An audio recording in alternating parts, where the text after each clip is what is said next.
Hi everyone, thank you for joining us at the Microsoft Power BI UK user group. I'm your host Leon Gordon, and it feels like it's been an insane amount of time and since we've last seen you. So please, as always, do let us know where you're joining us from.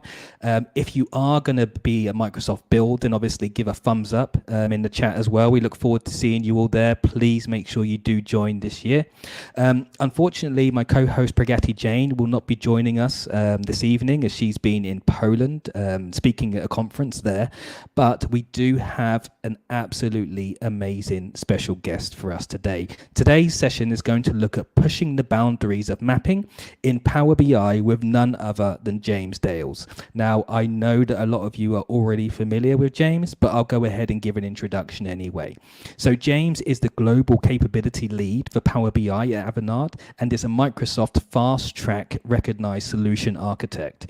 As a Microsoft Data Platform MVP, he is the co-leader of the London Power BI user group. Now, if you are UK based, then please do come down and join the London Power BI user group on the 23rd of May for a face-to-face for their anniversary.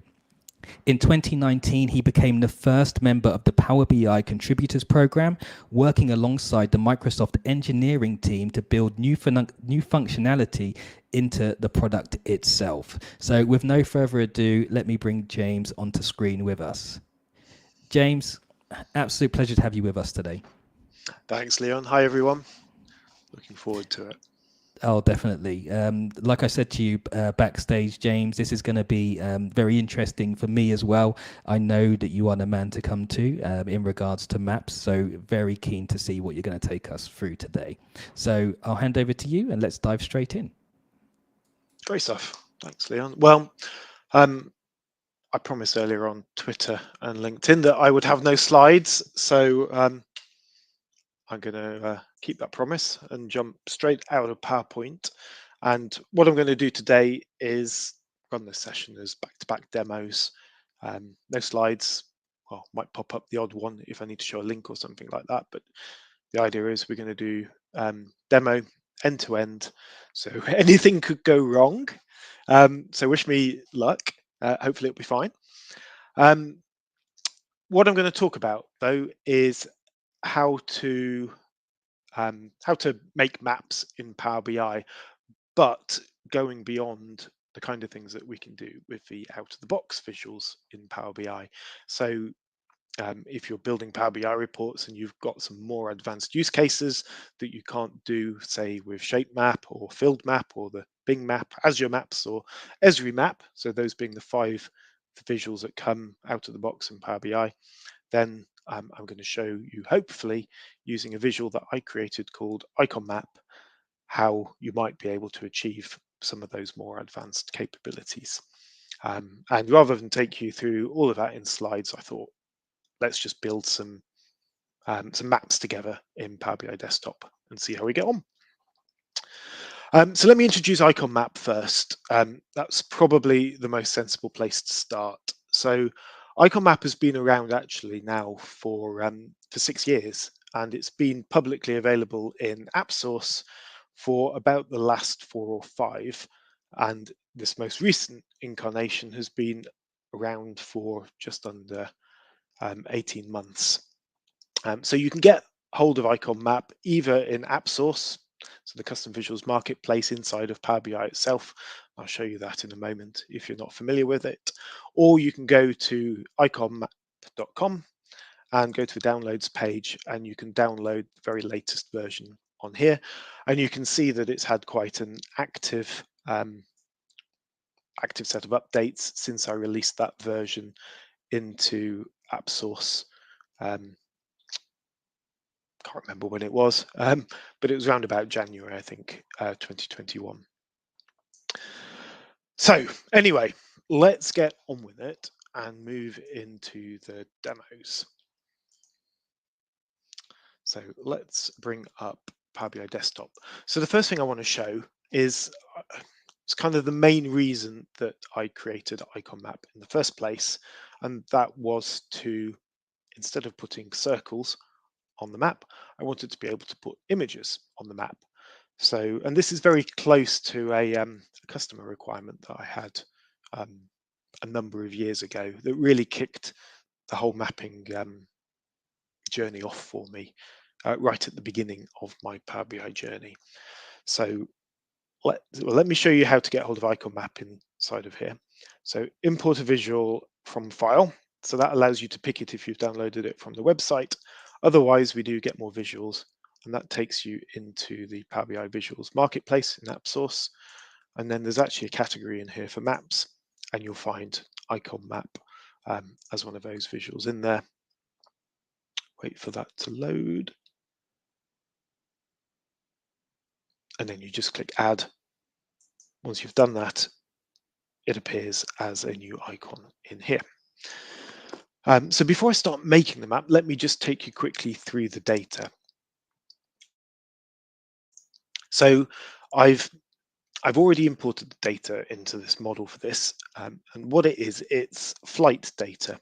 So a few weeks ago, I presented in the Netherlands for a conference, something very similar to this. So I've used the same data set, and what I did is I wrote a .NET program that captured from the FlightAware website, from their API, every 2 minutes, every single plane that was either flying into Amsterdam or out of Amsterdam.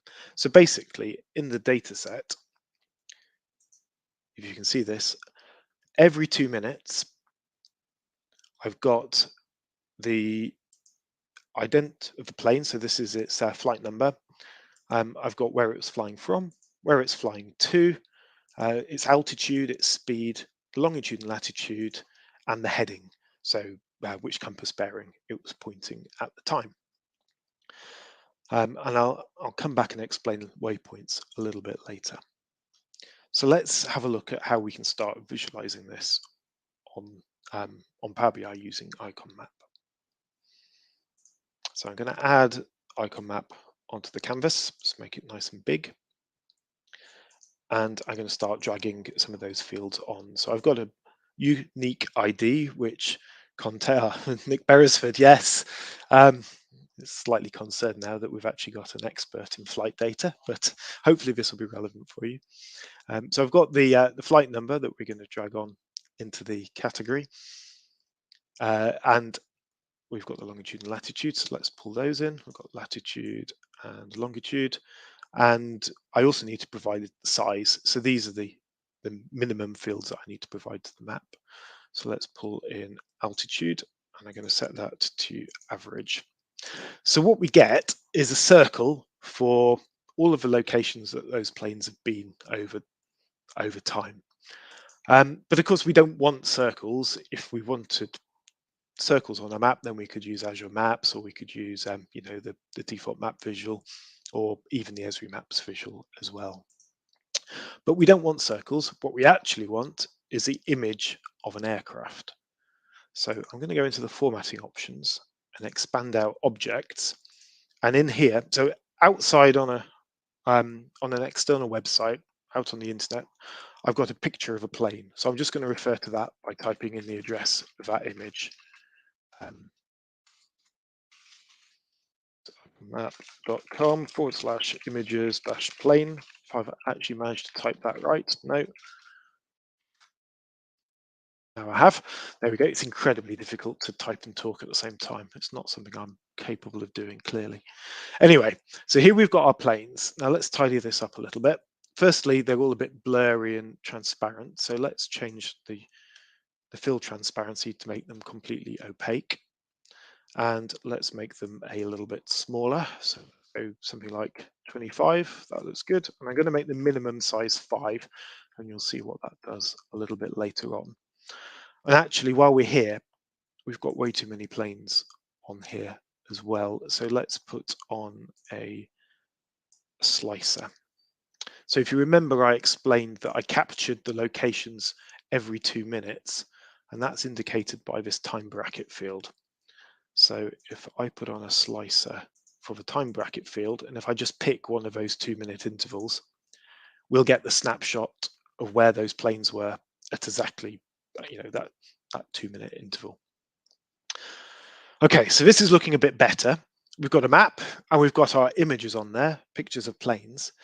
But at the minute, it doesn't look like the planes are flying away from or towards Amsterdam. It looks like they're all flying towards the North Pole, which is not what we want.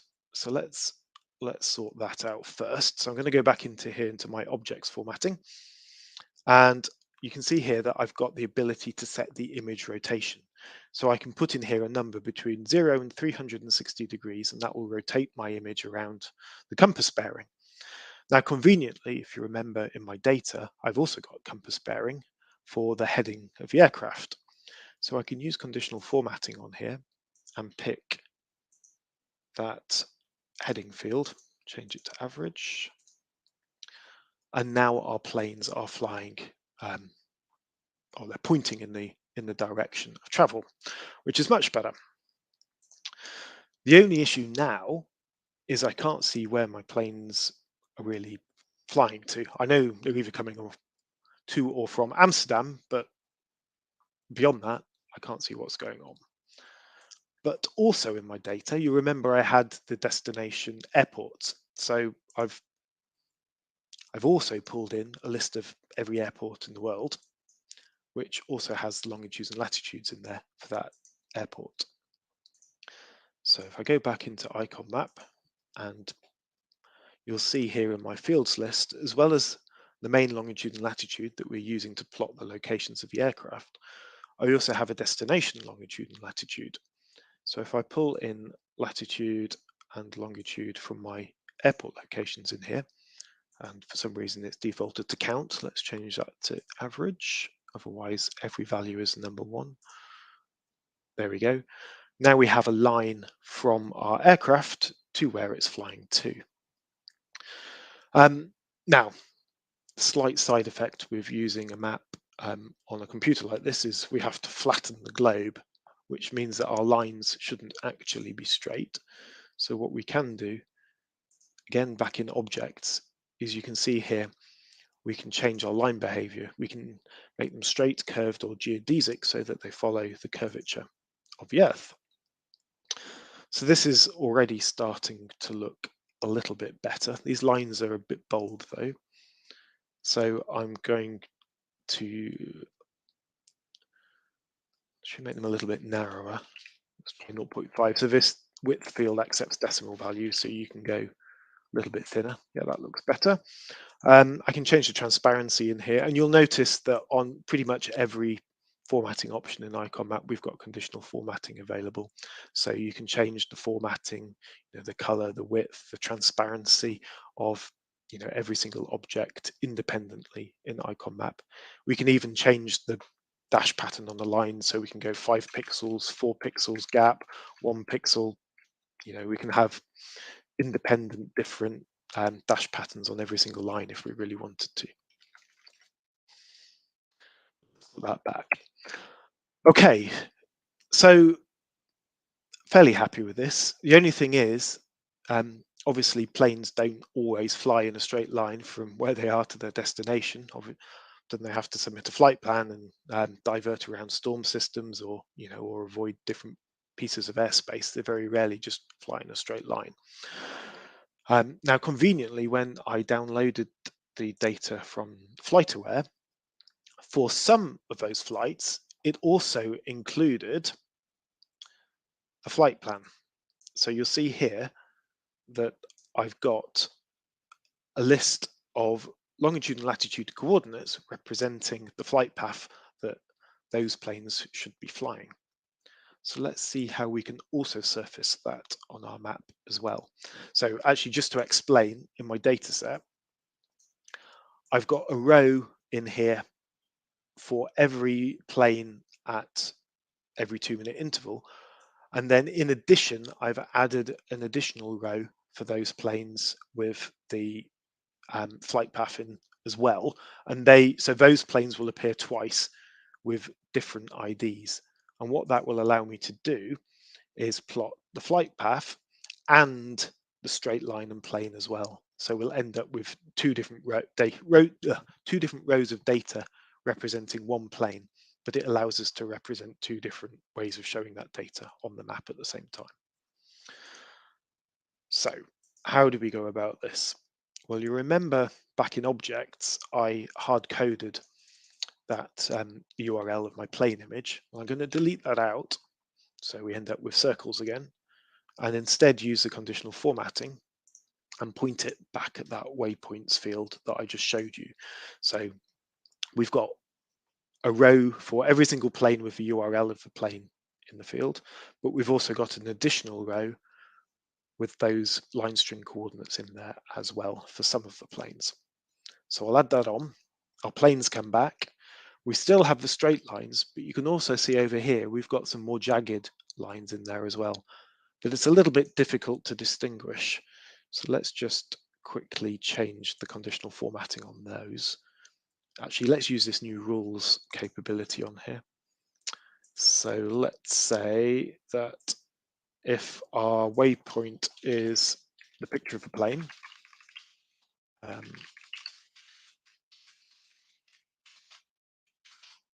we are. I did that without trying to talk at the same time this time. Let's make those black. And then otherwise, if it's not the picture of a plane in that field, then let's make the solid red color. Oh, I've done that wrong.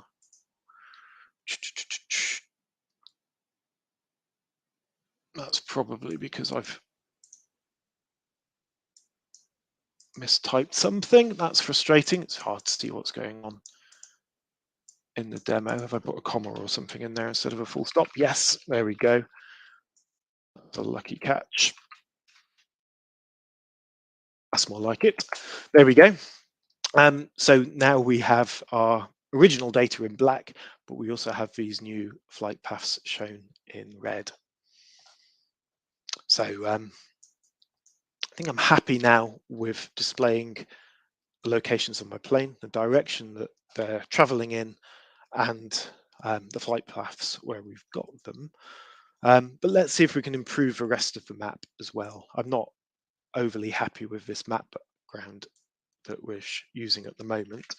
So I'm going to switch this one out to use a set of map tiles from Esri. So if I go to background layers, you'll see that out of the box in Icon Map, we get a different selection of map tiles that we can use anyway.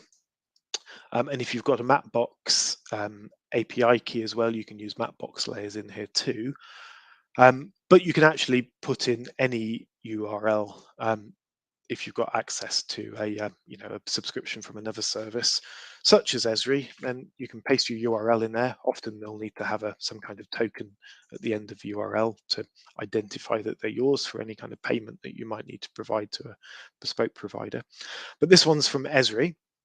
So you'll see I've now got my Esri map, but in order to be compliant with terms and conditions, I also need to provide some additional attribution onto the map as well, which I can do in map controls and paste all of the legal text in there, and you'll see that that appears at the bottom of the map, just to make sure that I'm still legally compliant with the the use of their API.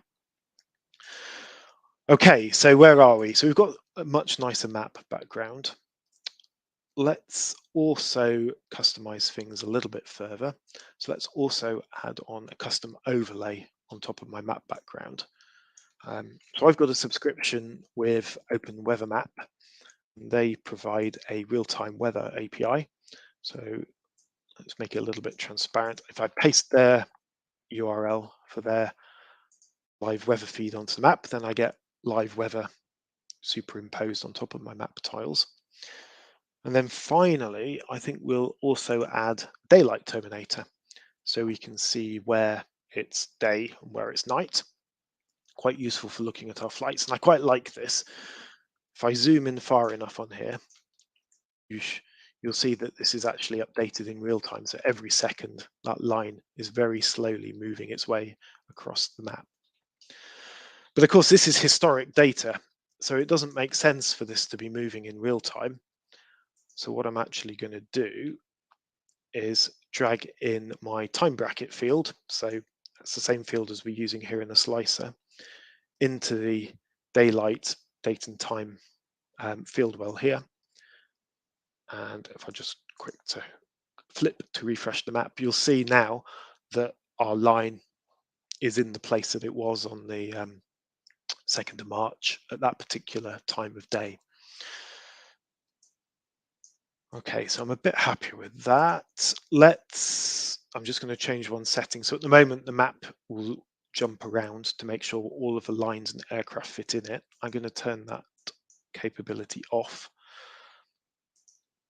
And then I'm going to remove my slicer here and replace it with a play axis custom visual. So this isn't one of mine.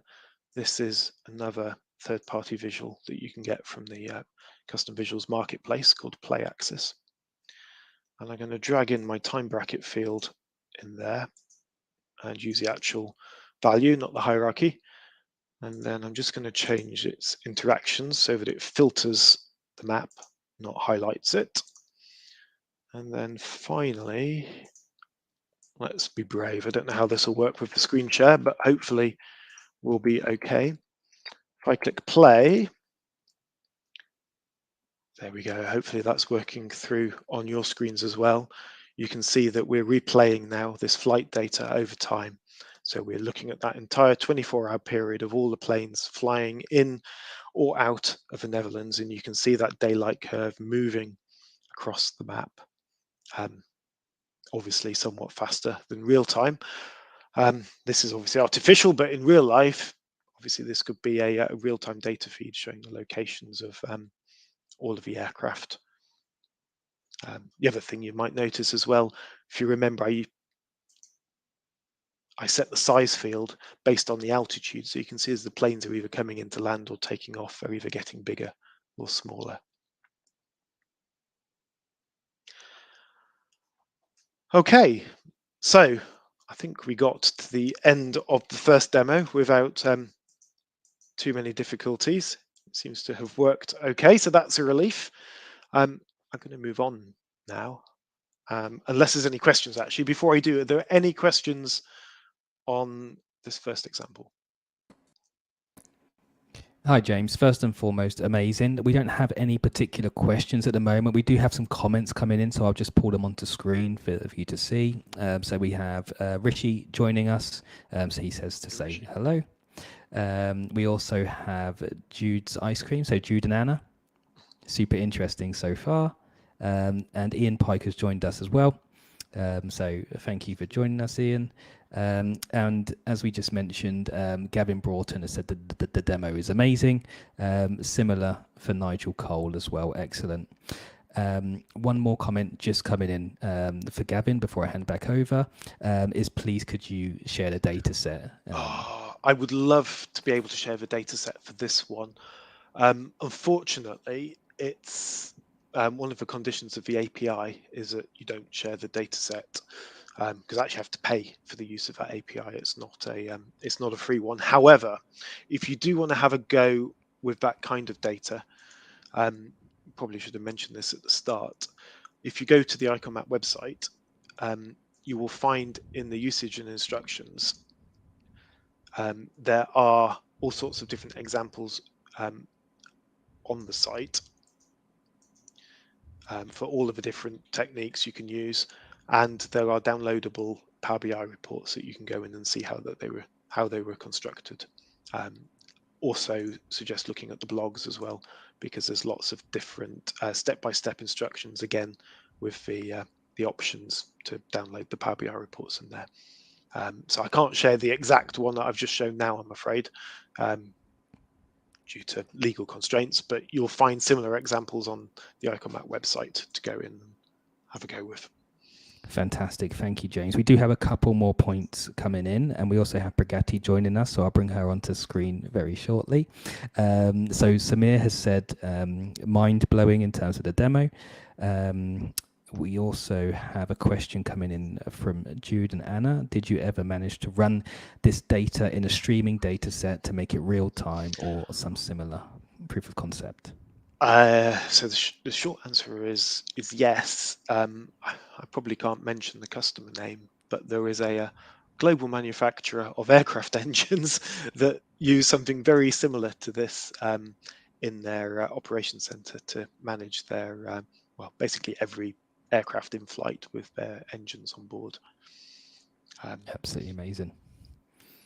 Okay, I'll just bring Pragati on to say hello. Sorry, James, she's joined us all the way from Hi, Poland, so James. she's back in time. Yeah, I think, can you hear me properly? Yes, just about. Okay. Yeah, I think my settings might not be right correctly, but yeah, my flight just landed a little early, so I thought, why not I join the session that James is delivering. Sorry, James, I'm a little late today. No, nice to see you. I should have done flights from Poland, shouldn't I? We could have tracked you in real time. Yeah. Excellent. And then one last question. Sorry, James. So Gavin is asking, is the airport locations data open source? Oh, it is. Yeah, I can't remember where I found it from, but I think if you search for something like open flight data or open aircraft data or open airport data, you'll find it that way. It's definitely an open data set. Excellent. Thank you, James. We'll pass back over to you. Great. Well, thanks, everyone. So let me close this down, and we're going to move on to something a little bit different. So when I first started doing the maps in Power BI, it predated a lot of the visuals that we now have in Power BI. But despite that, we still can't produce a lot of the requirements that I see on a regular basis for doing what's called Choropleth mapping. So if you're not familiar with Choropleth mapping, it's basically what you can do in Power BI with a filled map or shape map, where you want to show boundaries, so areas on the map, and then you color them according to the values in your data. So I'm going to walk through a new demo based on London crime data, which may be familiar to some of you because it's one of my favorite data sets. And I'm going to start this demo completely from scratch. I haven't got the data loaded in or anything, so this one's even more high risk than the last one. But I want to walk through a number of different ways of creating Choropleth maps using Icon Map again, but also show some capabilities that you can't otherwise do in Power BI. So let's start by bringing the data in. So I've downloaded the data from data.police.uk, and it's a year's worth of crime data from the 2 police forces that cover London, so Metropolitan Police and City of London Police. Right, let me just paste in the. So this data's pretty horrible. It comes down in a great big zip file with a folder for every single month, and then there's a CSV file for each of the 2 police forces in each folder. So I'm just going to point at that top level crime folder and use Power Query's folder data source. And I'll quickly load this in. So I'm going to merge all of those files into one single table using the Combine Binaries button there.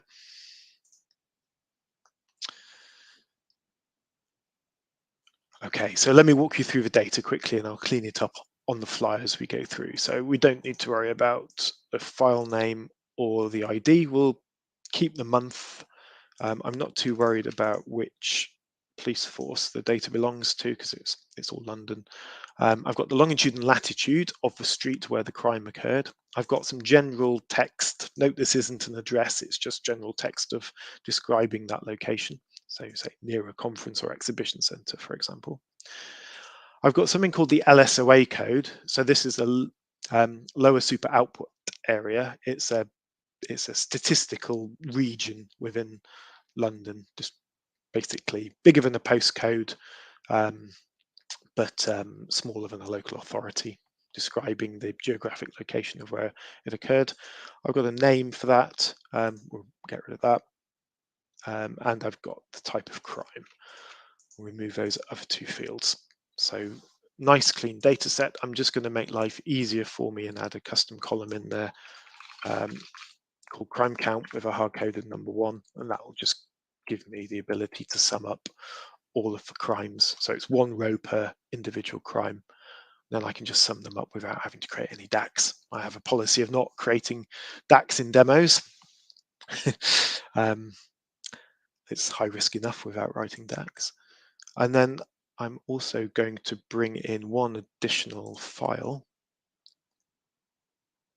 He says, there we go, with just a CSV file, which is a location lookup. So it takes that lower super output area code that we have for our crime data, and it's basically a lookup that tells me which local authority within London that those lower super output areas relate to.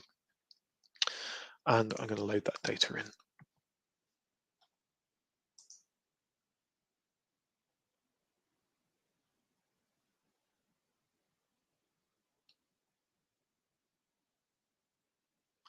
So just take a moment to load in. I think it goes up to March or April sort of time.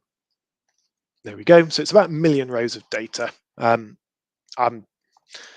haven't got a lot of time, so I'm not going to showcase the rest of the data. Let's focus on the geography. But I've brought 2 tables in, so I do need to create a relationship between them. So just say that the lower super output area code in this crime data relates to the lower super output area code in my lookup file. And now we can think about mapping this data. So I need icon map. Let's load that in quickly from use a later version than is available on AppSource, but I probably don't need it for this demo. Drag the map onto the page. And then what have we got in our data? So we've got our location fields. So I'm going to drag the London Borough and the lower super output area to create an ad hoc hierarchy in my category field. I've got latitude and longitude. Let's just drag those on for now, just so we can see what we're looking at. And then I've got the crime count in the size. So that's giving us circles because that's the default behavior. And we get a circle for each local authority area. And then I also get this circle up here, which is the average longitude and latitude for all of the data that didn't get looked up into a London borough that occurred outside of London. So let's filter that out quickly. I can just do that by filtering out the blanks. So now we're just focused on London. So I've got my circles for each London local authority, and I can drill down into Westminster, for example, and get down to that low super output area level. But the problem of representing this kind of data in circles like this is you don't know which part of London really is represented. So I know I've got a circle here for Newham, for example, but I don't know, where Newham ends and Tower Hamlets begins. So this is where the Choropleth map fits in. Let's just sort the formatting out there quickly. Let's also add on a gradient based on the number of crimes. So I'm just doing gradient based on the sum of the crime count from light blue to dark blue. So we get a darker circle for those areas with a higher amount of crime. Let's have a look then at how we can turn this into a Choropleth map. So as I mentioned, we've got a number of options. So probably the easiest way is to download from, in this case, a government site with a local authority and low super output area boundaries, a shapefile or a GeoJSON file with those areas in. And actually, let me show you a little hint. So once you've downloaded them, you'll find various sources for this kind of thing on the internet to download. I'll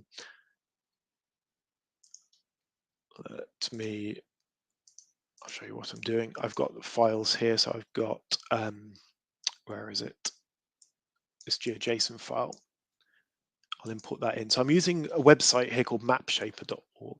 The reason I've come here is quite often when you download these files, they're really big. There can be hundreds of megabytes, and you don't want to be loading 100 megabytes every time somebody tries to view a map in a Power BI report.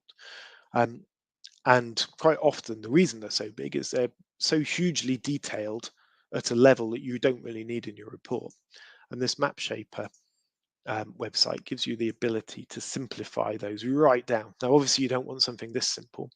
You want something, a happy medium where you've got enough detail for your reports. Now, I've already done this one, so I'll leave it at 100%, but you know, you usually end up right down here on the 2 or 3% of the original file. Now, to use these in Icon Map, they need to be hosted externally on the internet. So I've uploaded them to the Icon Map website, but they could equally be in a GitHub repo or in you know, Azure Blob Storage or something like that. So I've got the URLs of those ready to go, he says, hopefully. So I'm going to paste them in. So I'm going to have two levels. I'm going to have my local authority ones first, and then I'm also going to have the lower super output area ones second. Let's just refresh to make sure they've pulled in. Now you'll see that we've still got circles being shown. The reason we've still got circles is because Icon Map needs some way of knowing whether it's supposed to show circles or relate it to the GeoJSON file. Now, to draw the circles, it needs longitudes and latitudes, but to look up against one of these areas in my GeoJSON file, it doesn't need longitude and latitude. So it knows that if I take longitude and latitude off, it needs to look up against the GeoJSON file. So you can see here, I've now got my polygons displaying. So I can see here's Newham, there's Tower Hamlets, and I can drill in on the map to those areas. Now, this is something that you can't do in any of the out-of-the-box visuals in Power BI. You can't use field map because it doesn't understand local authorities and lower super output areas. It only understands its pre-built geographies that Microsoft have provided. And you can't use shape map, or at least not in the same way. Shape map allows you to upload a file with bespoke boundaries, but it doesn't overlay it on top of a street map, and it doesn't allow you to do drill down. Show you a few things we can do in here while we're here as well. We can exclude our surrounding shapes. So if we've got shapes that don't match, we can turn those off. It's also quite hard to see what's going on with this blue background. So let's flip out to a different background. What should we use? I've got a subscription with Ordnance Survey as well. So I don't know if you work in public sector, most UK public sector organisations are able to use Ordnance Survey mapping for free. Now you can't normally use those in Power BI, but with Icon Map you can. So similar to how I used Nesri Map earlier, I'm going to paste in the URL from my Ordnance Survey subscription, and then we get a nice pale map in there with which helps the polygons stand out a lot easier. So that's a really quick and easy way of allowing our shapes, custom shapes, to appear on our map. But I also work with customers who have these shapes already on a GeoServer. So perhaps they have an Esri subscription, or perhaps they have you know, an open source server called GeoServer. So let me show you how to surface those shapes if you're working with an organization that already has those on a mapping server. So we are going to use something called vector tiles, and it's very similar. Again, we're going to say that there are two levels. Now I host my own server up in Azure for practically nothing to allow me to do these demos. I'm going to paste in the two URLs, and I'll explain why this is a little bit different. So again, we've got the capability to display our bespoke tiles, but the difference here is I've actually got every single local authority area in the UK, or at least in England, Scotland and Wales anyway. And because we've only got data currently in scope for London, it's only those London local authorities that are being shaded. I can get rid of the extra ones, of course, by, in this case, changing the fill transparency of those ones that don't match.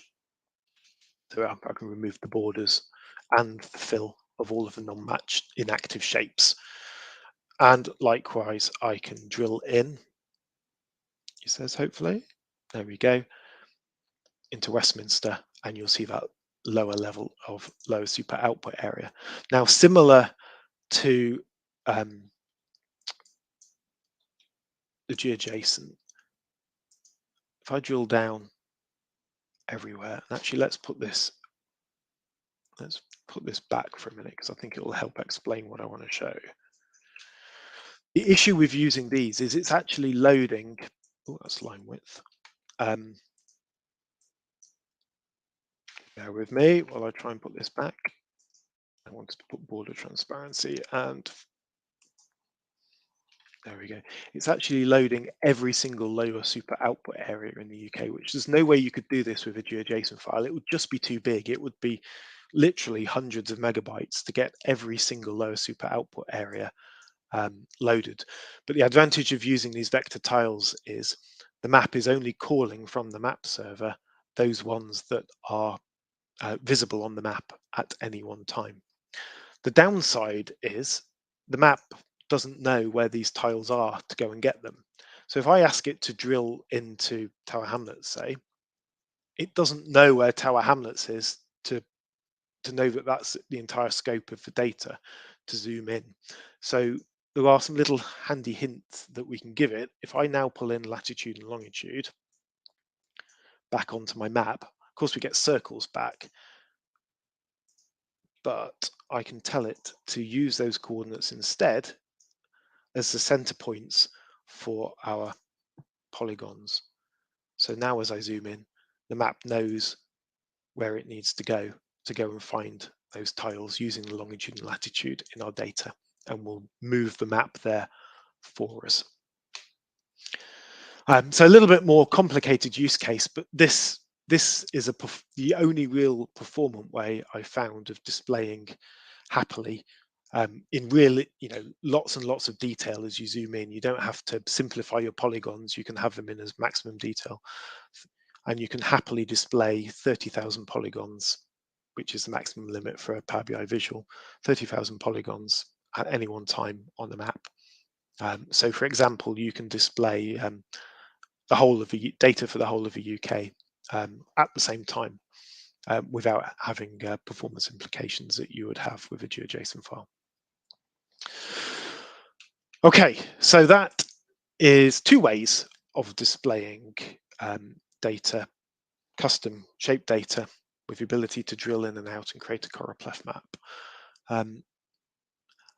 But this doesn't, both of those options don't meet a particular use case. Now, remembering that this is crime data, we've got local authority areas in here, these polygons can change over time. So every however many years, the UK decides to do something called boundary changes. And these might be police force areas, it might be local authorities, it might be wards or political regions, whatever it is, but those shapes can change or merge. We might have two local authorities become one. And then depending what the date range is in your data, you might want to show different shapes on your map according to your slices or cross filtering from other visuals. So how do we deal with that without having lots and lots of different GeoJSON files for every possible time difference that we might want to display? Well, probably the best answer is to store those shapes themselves inside of our Power BI data model. So let's bring in an additional data source. I didn't mean to delete the map, but that's fine. We can add it back easily enough. So right, I have got a database with these polygons in. It's a SQL Server Azure SQL database. It could be Postgres, or it could be Snowflake, or it could be anything else. Let me load that in. I think I can just load that straight in. The reason I mention those databases is quite interestingly, so SQL Server, Postgres, and Snowflake all have the concept of a geography data type.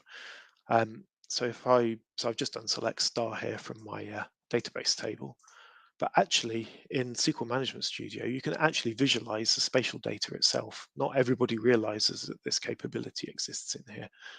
So I thought it was just worth showing that actually we can view our polygons in their native format in SQL. Now, conveniently, Power Query supports this format natively. So if you have a look here in the table I've loaded in, we now have all of those polygons represented in my Power BI dataset. So if I create a new relationship from the lower super output area codes again, and pull in icon map. Now let's just stick to low super output areas for speed. So if I pull that low super output area code in there, Chrome count again into there. And this is exactly the same data format, by the way, as we used in the flight example for showing the flight paths. If I go into objects and pick the polygon field, oh, let's do the formatting quickly as well. Actually, what might be better is let's add a slicer so that we can do one London borough at a time. And I'll just add the gradient formatting back on very quickly. Chrome count, there we go. So here we go. All of these polygons are being pulled live out of my Power BI dataset, and I can flick between the different London boroughs and pull that data in. I haven't got these changing over time, but exactly the same principle applies. As these polygons are coming out the dataset, they're completely being driven by your filters and cross-filtering and slicers that you have in your report. So the polygons can change according to what data you're referencing. And that data can be in this format, or it can be in the format that Snowflake supports as well. So 3 different ways of producing Choropleth maps in Power BI. And I thought, before I go to questions, I thought I would show a few more examples of these in pre-existing reports. So this is all dummy or demo data or open data that I'm showing here. So this is a report I put together to show this kind of example. So again, it's all icon map.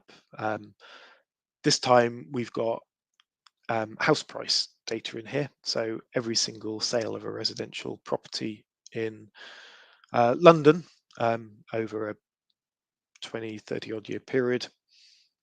And I can click on that, it all cross filters. I've got an overview page just to show that we can link multiple maps together with cross highlighting. So I've clicked on the low super output area in Islington, and you can see we've got the house price data in here. We've got all of that crime data as well in here, all the way back to 2015, all nicely cross highlighting. But that's not what I want to show. The bit that I really want to show, let's stick with Islington, is on the detail page. Because as well as the lower super output areas, I managed to get the data out of OpenStreetMap itself. Actually, let me click on map objects. So as well as those custom boundaries for the lower super output areas, I've actually got the boundaries for every single flat, building, property, park, tree, road. All of these items aren't part of the map background layer. They're actually polygons held in my Power BI dataset. And there are millions and millions of them in the database. And obviously, I'm just pulling back Islington, which conveniently is under the 30,000 record limit that Power BI imposes on us. But because it's all data, of course, we have report page tooltips working on there. So I can mouse over any of these different objects and I can pull back all of the metadata that I store in the database about them. But even better than that, I can use the lasso tool, for example, to draw around an individual set of houses, and then of course it will give me the property history for those actual specific houses that I've drawn around. So quite a nice example of storing millions and millions and millions of polygons in the data set, but being able to surface them really easily and quickly in Power BI, and obviously, you know, using your normal report capabilities to cross filter. Okay, right, I've got 10 minutes to the end of a session. I want to leave enough time for questions. So what I'll do is I'll just fly through 2 or 3 other reports, not building them from scratch, just examples of this in action, and then I'll stop for questions. So similar example, this time using those vector tiles again. So this is again open data based on forest, all of the UK's forests, and I can zoom in here. This is Bracknell Forest, and you can see that I can highlight different types of vegetation, or I can do the same on the map. I can click on here, and it will highlight what kind of tree or land that I've clicked on, and of course bring back additional information. And I've got report page tooltips nicely happening on here, even on those vector tiles. Quite like this capability as well of being able to dynamically change the map backgrounds, because everything's settable through conditional formatting. This is just a bog standard Power BI slicer that I'm making visible through bookmarks. And if I choose a dark map background, such as satellite mapping, I'm setting all of this using a tiny bit of DAX, so I can even change the outline of the polygons to be white instead of black, so that they stand out better against the darker backgrounds. We can also add on additional overlays as well. For example, if we wanted CO2 pollution levels, we can bring that in as an additional map overlay as well.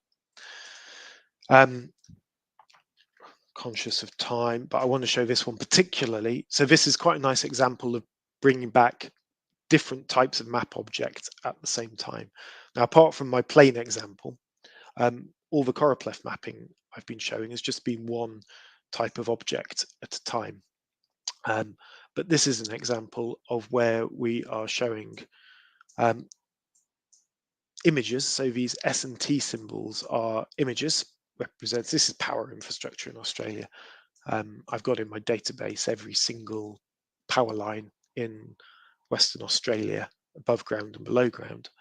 And S represents a service pit, T represents a transformer, and the lines are the cables, and the dotted lines are underground, and the solid lines are overground cables. And you can see with the satellites, you can see them going into the individual houses in some cases, and the colouring represents the voltages of those lines.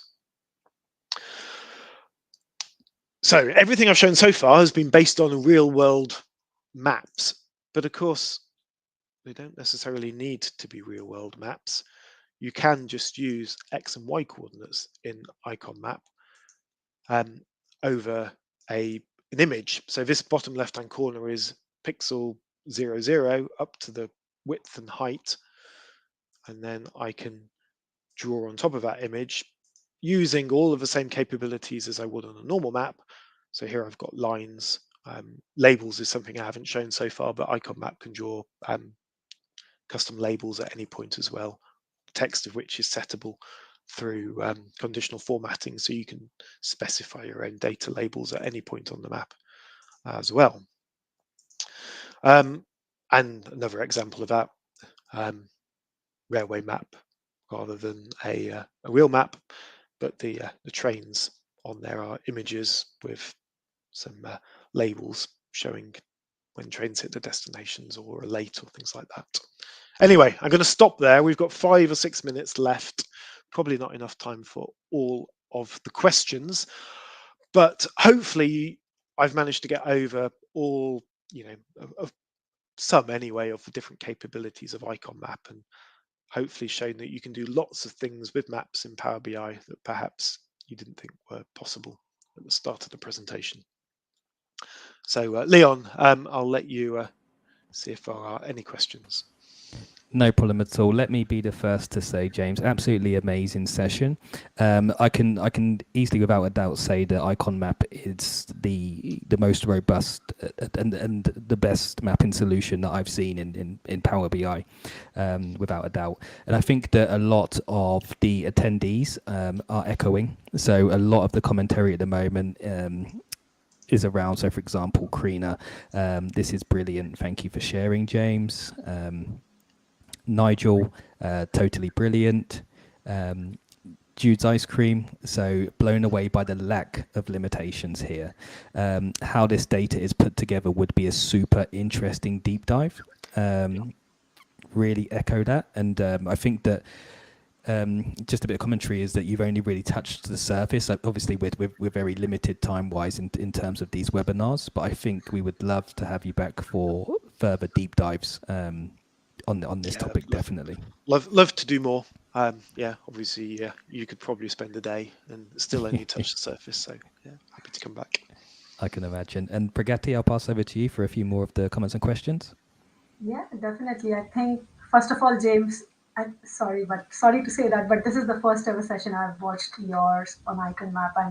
And if you remember at MVP Summit, I did tell you while you were actually adding some, I think, features to Icon Maps, and I literally commented about the number of conditional formatting options James has got in the Icon Map, because I literally saw his icon map and every other option had like a FX icon. Then I was like, what? Why? I mean, we can't have that in every other Power BI visual. I mean, this is like amazing, James. So thank you so much for showing all these things, because I definitely agree. Like, there are definitely no limitations here. It's like mind blowing what you have just shown here. And I think everyone else is saying the same thing, like from Mirror, absolutely fantastic. Possibilities are endless. And same, I think Nigel Cole is saying, as a huge enthusiast of maps, mapping, and data, this has been a fantastic watch. Massive thanks for giving your time to show these possibilities. Then, then I think Mirror is very much interested in. I'll send it to my son who's designing a mini golf game. I Oh, think that brilliant. Yeah, very you may. I don't know if you've ever been to SQL Bits. Worth calling this out. I wasn't there to see it this year, but previous year, I know at least Chris Webb gamification of what he showed in the Power Hour in SQL Bits, used Icon Map behind the scenes to move his little player around around the map. So it's certainly usable for that kind of thing. And I think we have then one question from Paul, like, having never used an external visual, is Icon Map free to use? It is. Yep. It's completely free to use. It's a community visual available on AppSource for free. There's no charge for Icon Map. Cool. Thanks, James. Leon, over to you to go over a few of the other comments. Perfect. Thank you very much. So we do have a question coming in from Morale, and I believe this was a little bit earlier on in the demo. And they wonder if you can use similar data for the ambulance service. Have you done anything similar previously? I haven't personally for an ambulance service, but I know there are. I don't know whether it's tracking locations or what have you, but I know there are a number of local authorities and police services and fire services using Icon Map for that kind of thing. So I don't know of an ambulance service specifically, at least not in the UK. There may be some more internationally. Okay, no problem at all. Omkar asks, good evening, Omkar. Please showcase some examples on how to map multiple layered water catchments areas for open source data such as SEPA. Okay. Right. Well, in the 60 seconds I've got, I haven't got water catchment areas, but the closest I can give you in 60 seconds is floodplains. Will that do for you? So, right, back on the map, and I happened to have loaded in the floodplain data from the UK's Environment Agency into my GeoServer. It's perhaps not the most interactive way of doing it, but it certainly shows that underneath my polygons, so you can have multiple layers on here, as long as they're of different types of object. Different types. So I've got my my polygons overlaid on top of the flood data, which could equally be overlaid on top of that deprivation data as well, I guess, if we wanted it to be. So that there are options for being able to do that. I would recommend that you check out Discovery AI in Australia, because they've actually got YouTube series using icon map in a number of environmental and waterboard scenarios. So seriously suggest you check that out. Perfect. Great shout out there, James. And a 60-second demo as well. So you can't ask for much more than that in terms of answering the question. I know that we're at time. What I will do, James, just before we do close, is just show you some more of the comments in terms of, wow, hi Pragati, you made it, which is great. And morale, like I say, absolutely fantastic. Possibilities are endless. We do have more questions coming in. I think that what we should end up doing is keeping those for a next session. Unless you want to get to those in the chat, James. Just keen to stay on time. I'll go through and I'll try and answer anything in the background. No problem at all. Like I say, absolutely blown away by the session. I'm excited to see what the future holds for Icon Map, and like I say, we'd love to definitely have you back for more deep dives, James. Absolutely fantastic session. Thanks for having me. It's been a pleasure. Pleasure having you, James. After a lot of struggle, but yeah, we finally made it. We got James' time. Hopefully it was worth it. Definitely, without a doubt. And I'd like to thank everybody for joining us. We have put in the chat a link to feedback. Now, the feedback is for future sessions, so let us know what topics you would like to see in the future. If there's anything that we can improve on, please do take that 15 seconds to fill out the fully anonymous feedback. Like I say, James, thank you very much for joining us.